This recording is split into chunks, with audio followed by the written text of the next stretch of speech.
ఏ వ్యవస్థలోనైనా నిర్మాణం అనేది పురోగతిని సూచిస్తే విధ్వంసం అనేది తిరోగతిని సూచిస్తుంది. మన రాష్ట్రంలో గతంలో జరిగింది నిర్మాణం అయితే నేడు జరిగేది విధ్వంసం. గత బీఆర్ఎస్ ప్రభుత్వ హయాంలో, నాడు సీఎం కేసీఆర్ హయాంలో అన్ని నిర్మాణాలు జరిగితే ఇవాళ కాంగ్రెస్ ప్రభుత్వంలో రేవంత్ రెడ్డి హయాంలో మొత్తం విధ్వంసం వినాశం జరుగుతోంది. ఇది ప్రజల్లో విస్తృతంగా జరుగుతున్నటువంటి చర్చ. నాడు బీఆర్ఎస్ ప్రభుత్వ హయాంలో, నాడు కేసీఆర్ సీఎంగా ఉన్నప్పుడు జరిగిన నిర్మాణాలు తీసుకుంటే మొత్తం దేశమే అబ్బురపడే విధంగా డాక్టర్ బిఆర్ అంబేద్కర్ సచివాలయాన్ని నిర్మించారు నాడు సీఎం కేసీఆర్. ప్రభుత్వ విభాగాలన్నీ ఒకే చోట ఉండాలని తలంచి ఒక గొప్ప నిర్మాణాన్ని చేపట్టారు డాక్టర్ బిఆర్ అంబేద్కర్ సచివాలయం రూపంలో.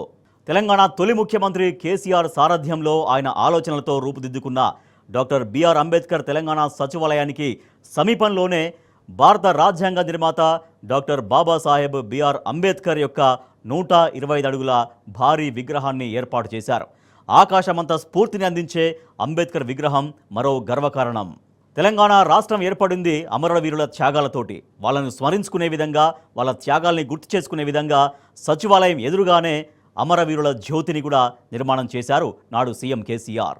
జాతీయ భావం ఉప్పొంగే విధంగా, దేశభక్తి పెంపొందించబడే విధంగా భారీ జాతీయ జెండాను కూడా ఆవిష్కరించారు నాడు సీఎం కేసీఆర్. శాంతి భద్రతలు పటిష్టపరిచే విధంగా, రాష్ట్రంలో ఎక్కడ ఏ మూల ఎటువంటి నేరం జరిగినా కూడా వెంటనే సమాచారం తెలుసుకునే విధంగా, లా అండ్ ఆర్డర్ మరింత పటిష్టం అయ్యే విధంగా కమాండ్ కంట్రోల్ సెంటర్ నిర్మాణం జరిగింది. ఆలోచనలతో రండి, ఆవిష్కరణలతో వెళ్ళండి అనే స్లోగన్తో టీ హబ్ నిర్మాణం జరిగింది. సో దీని ద్వారా కొన్ని వేలాది మంది యువత స్టార్టప్ కంపెనీలు పెట్టుకొని తమ కాళ్లపై తాము నిలబడమే కాకుండా వేరే వాళ్ళకి ఉపాధి అందించేటువంటి స్థాయికి వెళ్ళారు. అందమైన దృశ్యం కనిపిస్తూ కనువిందు చేసే విధంగా ఉంటూనే రవాణా సదుపాయాన్ని పెంపొందించే విధంగా దుర్గం చెరువు పైన వేలాడే వంతెన, కేబుల్ బ్రిడ్జ్ని ఏర్పాటు చేశారు. ట్రాఫిక్ సమస్య నుంచి హైదరాబాద్ ప్రజల్ని తప్పించే విధంగా, రవాణా సదుపాయాలు పెంపొందించే విధంగా పదుల సంఖ్యలో హైదరాబాద్లో ఫ్లైఓవర్లు, అండర్ పాస్లు నిర్మాణం. హైదరాబాద్లో కాలుష్యాన్ని తగ్గించేందుకు నగరాల్లో అనేక ఆక్సిజన్ పార్కులు ఏర్పాటు చేశారు. తర్వాత దాంట్లోనే పౌరుల యొక్క శారీరక దారుఢ్యం కోసం ఓపెన్ జిమ్ పార్కులు కూడా ఏర్పాటు చేశారు. కరోనా లాంటి విపత్కర పరిస్థితులు వస్తే వాటిని ఎదుర్కొనేందుకు ప్రజలకి నాణ్యమైన వైద్యం అందుబాటులోకి తీసుకొచ్చే విధంగా నగరం నలువైపులా టిమ్స్ ఆసుపత్రుల ఏర్పాటు. రాష్ట్ర ప్రజలకు అధికార యంత్రాంగం అంతా ఒకే చోట అందుబాటులో ఉండే విధంగా 33 జిల్లాల్లో 33 సమీకృత కలెక్టరేట్ల నిర్మాణం గొప్పగా జరిగింది. కేవలం 3.5 సంవత్సరాల కాలంలో ఉత్తర తెలంగాణ వరప్రదాయానిగా పేరుగాంచిన కాళేశ్వరం ప్రాజెక్టు అద్భుత నిర్మాణం. ఎన్నో జిల్లాలకి అత్యవసర వైద్య కేంద్రంగా ఉన్నటువంటి వరంగల్ ఎంజీఎం హాస్పిటల్ని మరింత విస్తరణ చేశారు. రైతులందరూ సంఘటితంగా ఉండే విధంగా, వారికి వ్యవసాయంలో అనేక మెలకువలు తెలుసుకునే విధంగా గ్రామానికి ఒక రైతు వేదిక నిర్మించారు. ఎన్నడో కాకతీయుల కాలంలో నిర్మించినటువంటి గొలుసు కట్టు చెరువులన్నింటినీ కూడా పునరుద్ధరించి ఆ చెరువుల కింద వ్యవసాయం వర్ధిల్లే విధంగా, భూగర్భ జలాలు పెరిగే విధంగా మిషన్ కాకతీయ పథకాన్ని తీసుకొని మొత్తం చెరువులన్నీ బాగుపరిచారు.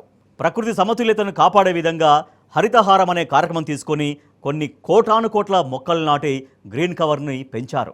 కేవలం ఐటీని హైదరాబాద్ వరకే పరిమితం కాకుండా ప్రధాన నగరాలన్నింటిలో కూడా ఐటీ హబ్లు ఏర్పాటు చేసి అక్కడ యువతకు ఉద్యోగ ఉపాధి అవకాశాలు లభించే విధంగా చూశారు. ఇవే కాకుండా మెట్ల బావుల వంటి వాటిని కాపాడుకుంటూ చారిత్రక వారసత్వ సంపదని మరింత రాబోయే తరాలకి అందించే విధంగా కూడా ఎన్నో చర్యలు తీసుకున్నారు. తెలంగాణలో భక్తిభావం మరింత పెంపొందించబడే విధంగా నా భూతో నా భవిష్యత్ అన్న చందాన యాదాద్రి దేవాలయాన్ని గొప్పగా పునర్నిర్మించారు. రాష్ట్ర ప్రజలకు, రైతులకు నాణ్యమైన విద్యుత్తు అందించాలనే సంకల్పంతో విద్యుత్ ప్లాంట్ల నిర్మాణం జరిగింది. ఈ నిర్మాణాలు, పునరుద్ధరణలు మొత్తం కేసీఆర్ హయాంలో జరిగితే నేడు సీఎం రేవంత్ రెడ్డి హయాంలో మొత్తం కూల్చివేతలు, విధ్వంసాలు. రాగానే హైడ్రా బుల్డోజర్ ప్రజలపైకి వచ్చింది. ఎన్నో ఇండ్లు నెలమట్టం చేసింది. ఆ ఇండ్ల కూల్చివేతతో గుండెలు పగిలేలా రోధించారు ప్రజలు. మూసీ ప్రాజెక్టు తీసుకొస్తామని చెప్పి ఆ మూసీ పరివాహక ప్రాంతంలోని ఎన్నో ఇండ్లను నేలమట్టం చేశారు. పచ్చటి అడవుల్ని ధ్వంసం చేసే విధంగా వికారాబాద్ అడవుల్లో రాడార్ కేంద్రాన్ని ఏర్పాటు చేస్తోంది ప్రభుత్వం. రామన్నబెడ్డలో సిమెంట్ ఫ్యాక్టరీ పేరుతో అక్కడ రైతుల్ని వేధిస్తోంది ప్రభుత్వం. ఫార్మా కంపెనీల కోసం బలవంతంగా లగచర్ల రైతుల భూములు లాక్కునే ప్రయత్నం చేసింది ప్రభుత్వం. లగచర్ల రైతులు తీవ్రంగా ప్రతిఘటిస్తుంటే వాళ్లపైన మొత్తం లాఠీ రాజ్యం నడిపించింది ప్రభుత్వం. అయినా కూడా వెనక్కి తగ్గకుండా తమ పోరు కొనసాగించారు లగచర్ల రైతులు. ఇక ఇప్పుడు హైదరాబాద్ సెంట్రల్ యూనివర్సిటీ భూములపైన పడింది రేవంత్ ప్రభుత్వం కన్ను. అక్కడ ఉన్నటువంటి అరుదైన జంతుజాలాన్ని, పచ్చని ప్రకృతిని నాశనం చేసే విధంగా అక్కడ బుల్డోజర్లు నడిపిస్తూ విద్యార్థుల్ని చితకబాదుతున్నటువంటి ఆందోళనకరమైన పరిస్థితి. ఇట్లా గత బీఆర్ఎస్ ప్రభుత్వ హయాంలో మొత్తం నిర్మాణాలు పునరుద్ధరణలు జరిగితే నేడు రేవంత్ రెడ్డి ముఖ్యమంత్రిగా ఉన్న కాంగ్రెస్ ప్రభుత్వ హయాంలో కూల్చివేతలు పేల్చివేతలు ఇవి తప్ప ఏమీ కనిపించని పరిస్థితి. నాడు బీఆర్ఎస్ ప్రభుత్వ హయాంలో కేసీఆర్ నాయకత్వంలో నిర్మాణం దిశగా సాగితే నేడు కాంగ్రెస్ ప్రభుత్వంలో రేవంత్ రెడ్డి హయాంలో మొత్తం విధ్వంసం దిశగా సాగుతున్న పరిస్థితి.